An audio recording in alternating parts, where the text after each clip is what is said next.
If you could star in a vertical that you would class as your perfect storyline, what would it Hmm. be?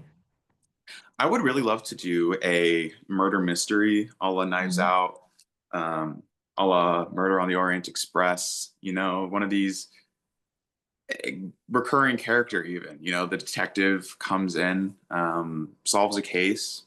I think at least online, what's it called? True crime is already like a massively popular genre. Yeah. And I think it could marry well with verticals. Mm. Obviously not true crime, but Yeah. if there is an element of intrigue and mystery and connect the dots and you as the viewer get to kind of figure out like, who done it essentially. I think Yeah. an element like that would be really fun to do. Yeah, I think that would work as well. Mhm. Yeah. Okay. If you could revisit any character you've played and perform it again with everything you know now, would you Mm. and who would it be? Yeah, I don't think I would, No. honestly. Um, I think there are some performances I'm more proud of than others, you know. I think coming into it, the first ever one I did, having no idea what I was doing in vertical, Mm. it was such like a welcome experience. And I'm much more seasoned in verticals now, but for it to be the first time, for the first time was something really special. Yeah. Um, and each one is just it's unique. There's a lot of similarities, and so finding the differences can be really fun. Yeah. Um, I would change the wardrobe on some of them. If it was a little Yeah. more, if it fit me a little better, that'd be nice. But Yeah. that might be the only thing I would change. Just give me a little bit bigger pants because those are too Yeah. tight. So they don't rip when I run. Exactly. Okay. Is there a character that you've played that you still think about today? And if so, what made that role stick with you? So obviously, the role of Cody that I played in the Bloody Noses that I talked about is absolutely one. Um, my first ever vertical role of Alpha Kieran sticks with me just because it was my, you know, first foray into the space. And it sticks with me just because it is special for its firstness. Yeah. Um, and it was just such a good experience and it's always will be the first thing that I booked out of college. Um, Yeah. and kind of the second introduction to my professional career. Because again, I worked as an actor throughout high school, um, bought my car with the money I made. So, but then to come out of it, feel I'm well trained now. I have everything in my toolbox um, to go forward and keep learning. So definitely those two. Yeah. Okay. What do you think makes a scene unforgettable? I think there are three elements. Mhm. The first has nothing to do with the actors; it has everything to do with the crew, the cinematographer, the lighting team, a well lit shot, uh, sound team. You know, I think sound is the most underappreciated element of any shoot.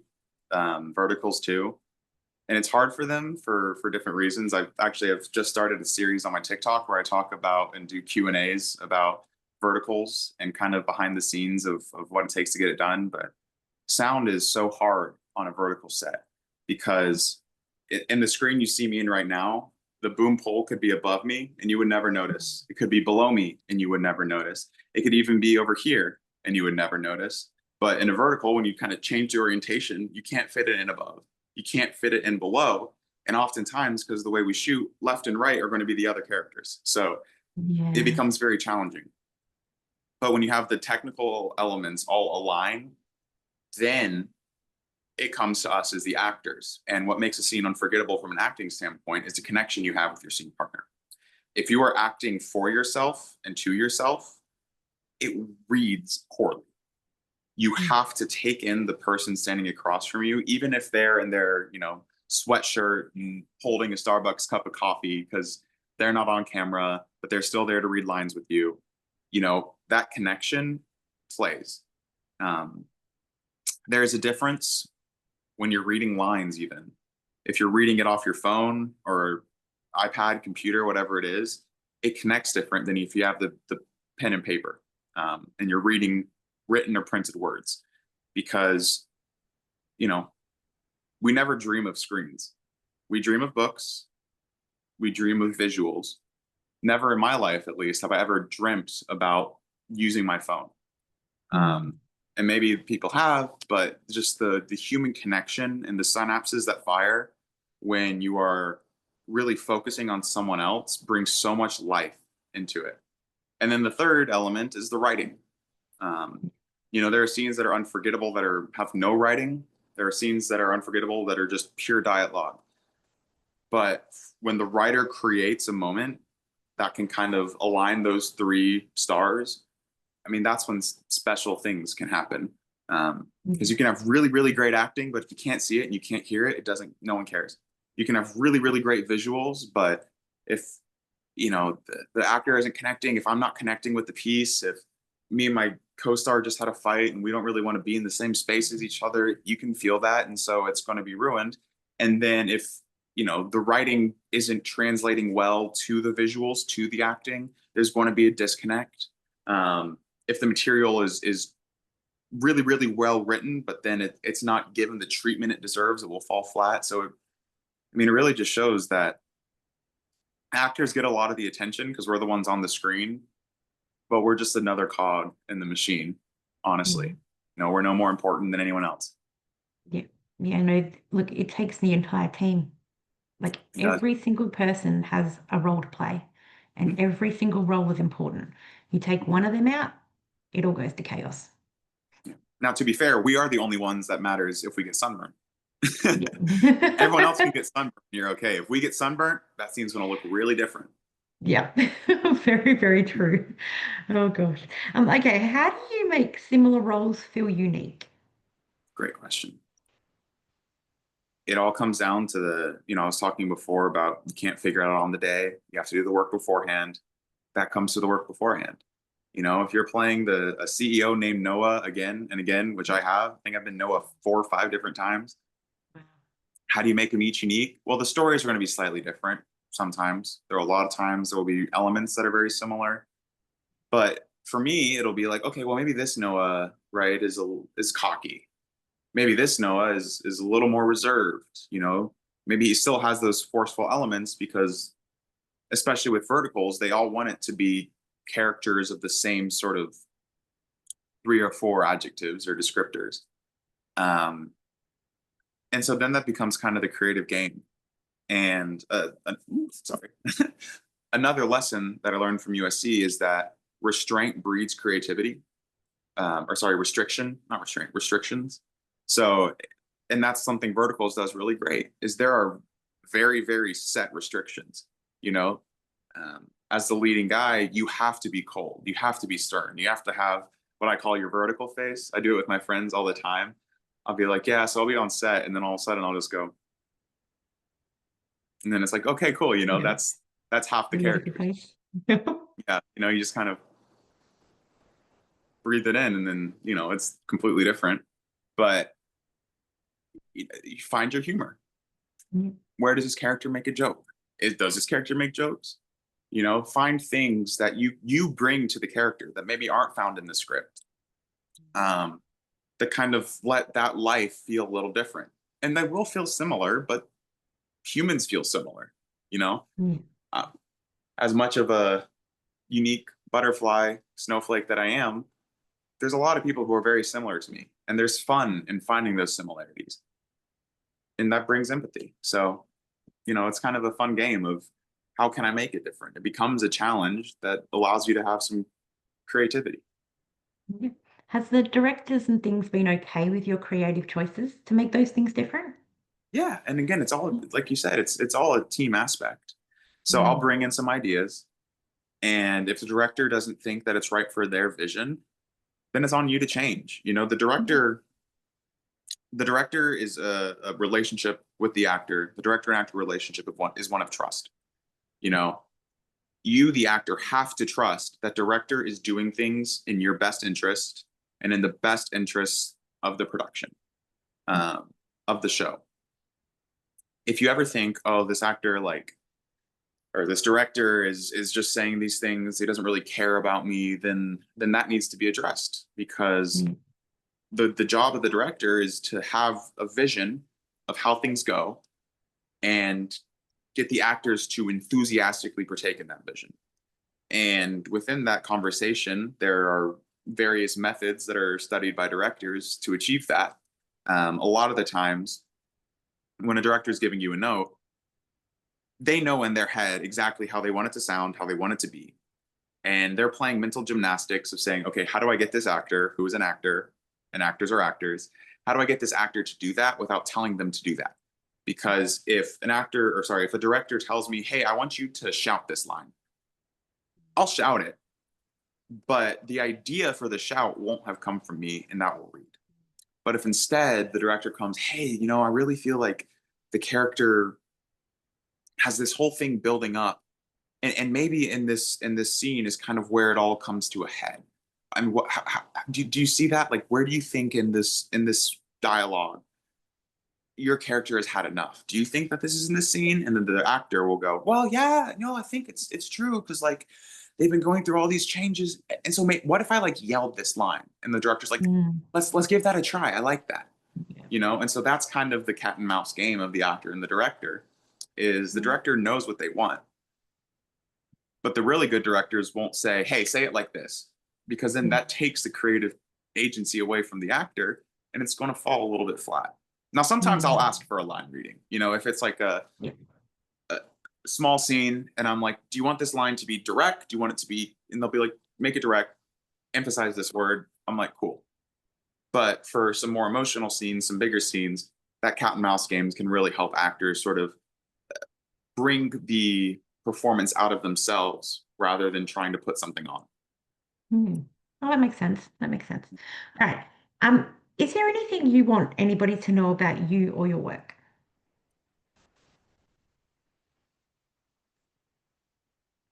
I think I just want people to know that every thing you see me in is going to feel different. Um, but every single time I'm having a blast, you know, no matter what the production is, no matter what the nature of the story is, outside of the work, I'm having a good time. I'm living my best life. There's no place I'd rather be. Um, Even when I was playing Cody that we talked about, Mm. I didn't even want to come out for curtain call. There were people in the audience that were like giving me death eyes when I was leaving the dressing room, Yeah. because to them, I was still that guy. But just know that like once the camera's called cut, like I'm cracking jokes or having a good time, I'm probably looking forward to watching the next San Antonio Spurs basketball game. Like I have a whole life outside of my characters. And there Yeah. are things that I will bring personally to my characters. And so you'll catch glimpses of me, but my characters are so different than who I am. And that's part of the fun of being an actor is that I get to, even if momentarily, live these lives of other people. Yeah. And I believe that if you're getting the death stares and the hate afterwards, you've done a brilliant Oh, job. absolutely. Yeah. Okay. What are some challenges you face on set that others outside the field may not recognize? I think the personal life stuff coming in to set can sometimes be the biggest challenge. Um, Mm, Outside of I'm really tall, I'm 6'4", and so when my co-star is 5'4", we're not going to look really good next to each other all the time. It yeah. works for verticals, but a lot of times, you want to have an eye-to-eye conversation, but if I have to be looking down here, you'll lose me. Yeah. That's like a technical challenge, but a creative, personal biggest challenge is just how do I continue to compartmentalize and, as we talked about, develop as a person outside of an Mm, actor. That's probably the biggest answer. yeah. Okay. If you could go back and play one of your characters for 24 hours just for fun, who would it be? Ooh. Hmm. I did a vertical. Um, directed by Nicole Litt, who's a fantastic filmmaker. And it was I'm guessing, I'm blanking on the name of it at the moment.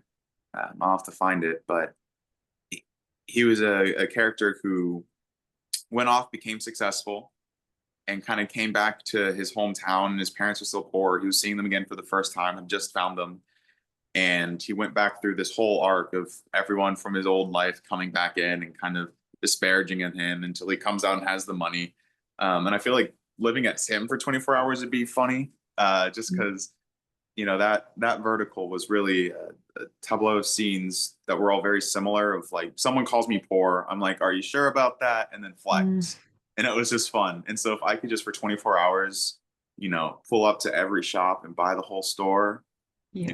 walk it, have someone come up from childhood and be like, hey, you were weird in middle school, and I'm like, well, yeah, check out my car. Look at me now. Yeah, no, that's cool.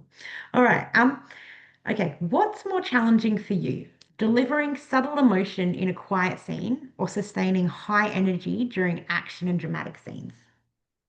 It depends on the emotion, and it depends on the action high energy scene.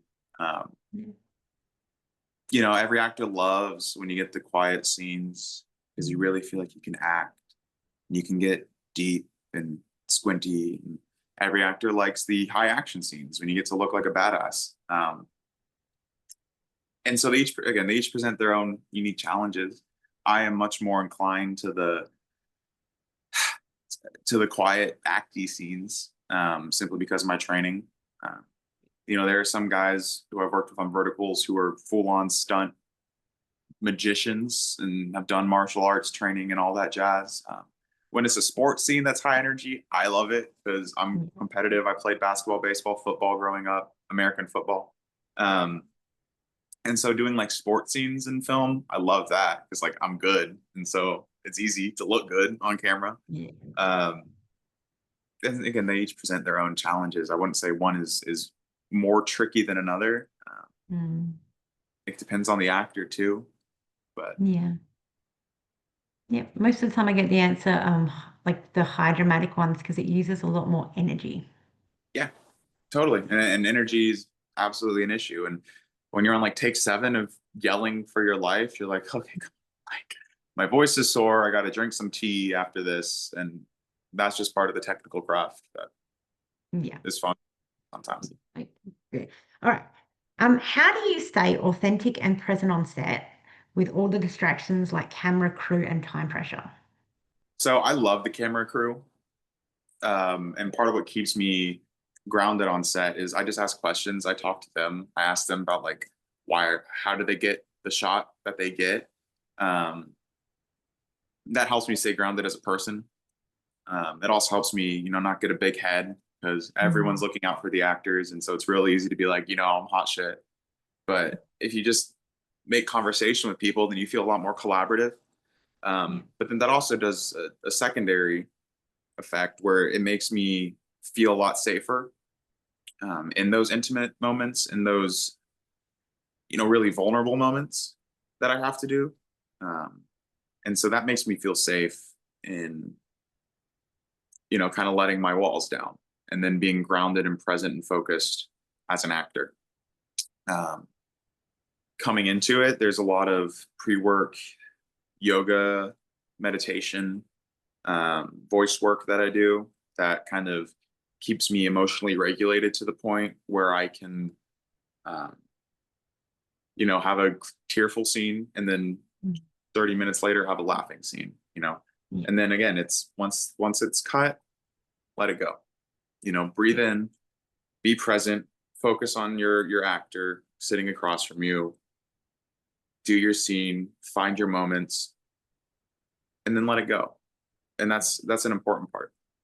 But that's I why think we that would study. take some training to do that. And you Like, need training. You yeah. need training to be an actor. There's a lot of people who want to be actors. The biggest thing is train and study and learn how to want to kill someone and say that in a scene and then get coffee with them afterwards Yeah. and have both be true. Yeah, you can't hold on to that Mm, emotion. You can't. No. It's dangerous. Yeah. Yeah. Okay. What's your funniest moment on set? Um, Probably swimming in a pool when it was 50 degrees outside. Mm. Um, I was cold. I was really cold, but I Yeah. loved it. And I was doing laps. I was like, can I Mm. just stay in the pool? They were like, we want to get you out so you can get warm. I'm like, yeah, but then I'm gonna have to get back in the pool. Yeah. Yeah. Let me just swim some laps. Let Mm. me play mermaid for a bit. Y'all do the thing. I won't splash. Did they let you stay in the pool? Oh yeah, they let me stay in Oh, the pool. good. Good. If you had the power to change something in the vertical world, what would it be and why? Hmm.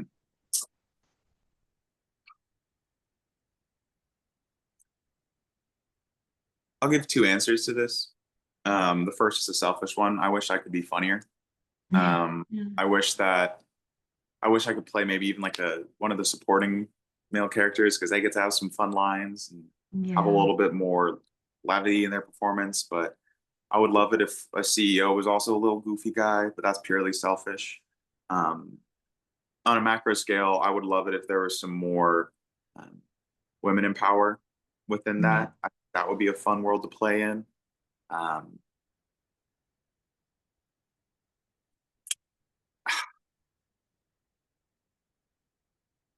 you know, I think it is changing in a lot of ways, and we get to be part of that change in our small ways, and whenever we're doing a scene that contains an element that we're like, why are we doing this? We talk about it.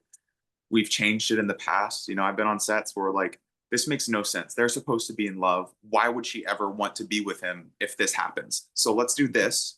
It still accomplishes that same tense moment, but it also gives them an avenue for the audience to root for us to actually be together at the end of it. Because Yeah. if this happened, why would why would Kathy want us to be together? She'd be like, I want her to get away, right? Hmm. But Yeah. if there is a little bit of conflict, there has to be conflict. If we keep that conflict and it's still heightened, but it also isn't something so extreme where you're like, I feel bad for her ending up with him. Like you want it to be a love story people will root for. Yeah. Yeah. There wants to be redeeming moments. Absolutely. Yeah. All right, I have one more question for you. What does a good day on set look like for you? Great day on set. I wake up, I have coffee. I make coffee every night the night before. I like pour my beans Mhm. into my grinder, it goes off, make a Yeah. pot. I get half the pot. My fiance gets the other half of the pot. We're both happy. I show up to set, um, and then I switch to yerba mate, which is a tea from South America. Um, I rip that tea, gets my caffeine energy levels at a good spot, but then I can also brush my teeth and no longer have coffee breath. Hmm. And then I have 6 hours of fun shoots where everyone is on time, which never happens. Yeah. um, but where the crew is involved, wants to be there, having a good time, and a perfect day on set. Even the bad ones are perfect days because again, I'm on set. I'm not roofing in Yeah. July, so there's challenging days on set, but it's always a good day at the end of the day. Yeah. Well, that's good. That's good. Well, thank you so much for taking the time to have this Yeah, of interview with me course. today. It was Thank lovely you. talking to you. Absolutely. You enjoy the rest of your evening, and I will talk to you again soon. Enjoy the rest of your morning. Thank you.